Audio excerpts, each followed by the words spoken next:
I still remember you two as two skinny lads standing up in Tokyo, pitching in 2015, in our startup competition, right, at Web in Travel. And you won. So how did you feel and what was your key takeaway from that experience? I think for me, it was really, looking back, right, like the people that we met there, for example, yourself, right, it's always been a pleasure kind of, talking with you, whether on or off stage, but also let's say even members of our executive team today. I think the networking and getting to know people there was very impactful. All right. Was there any advice that stuck? It's a very diversified, fragmented business. And with different culture, different market, different suppliers, they're all fragmented, they're all offline.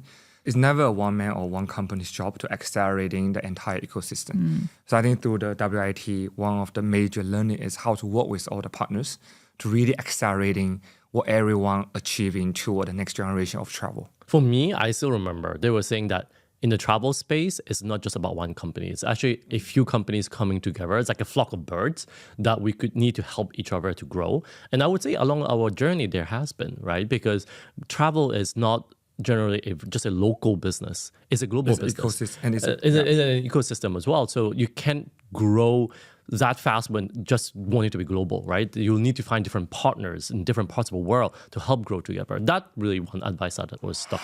By 2018, you had expanded globally, more than 800 people across 18 locations, and you've been really successful at raising funds.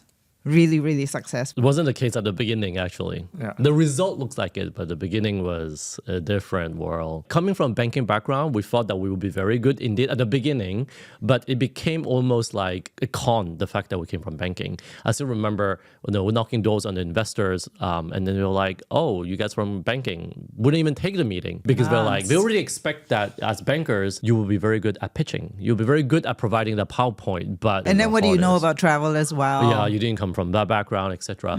So it was very, very hard actually at the start. And building a global business back then, especially in Asia, that vision didn't also very sell. Can an Asian founders or team can do that? There's a lot of doubts about that at the very, very start. Today, I think it's a very different story, right? You've seen it starting to have a few more Asian companies, right, that are trying there to build a global business, and it's become more of a hot topic, but back in the days, it wasn't. In some ways, you guys actually kind of blazed the trail, actually, because when the funding started for your company, it just kind of opened the gates for others to follow as well. What was the turning point? I think Series C and onward. Because Which year? 2017.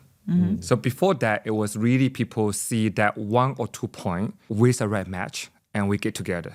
So really appreciate a lot of the early stage investors that we have, because we also have investors who walk away and went to some of the local peers because of the reason that Eric mentioned, but they will see other people coming from industry, working for 30 years, they must know what they are doing. Because we don't know much, so we are going to try a lot of different tactics and we have no burdens. In the early few years, that was actually a hard sell, right?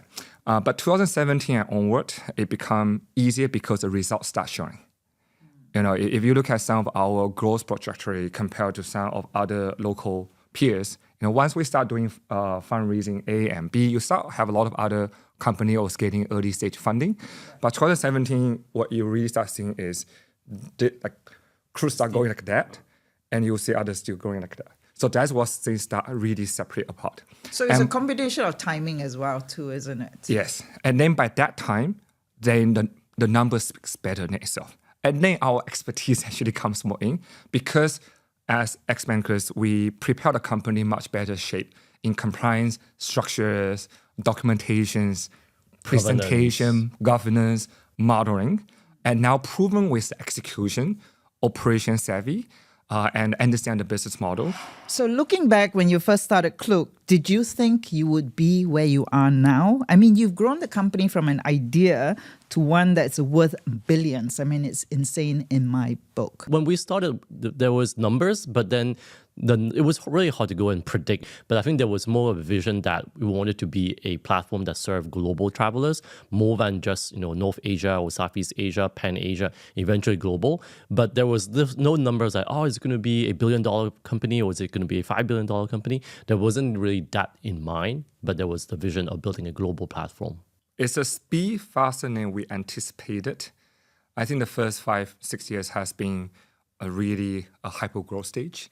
And COVID actually gave us a time to reset and resell the journey again and re-accelerating.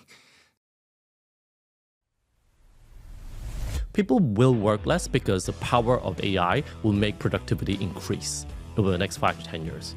And what will people do with more free time? They will travel. Working with the local partner to make that become more diversified into different areas, then we're solving that over-tourism problems. We want to do good things even in our early days, but when you're nobody, you can't really move resources.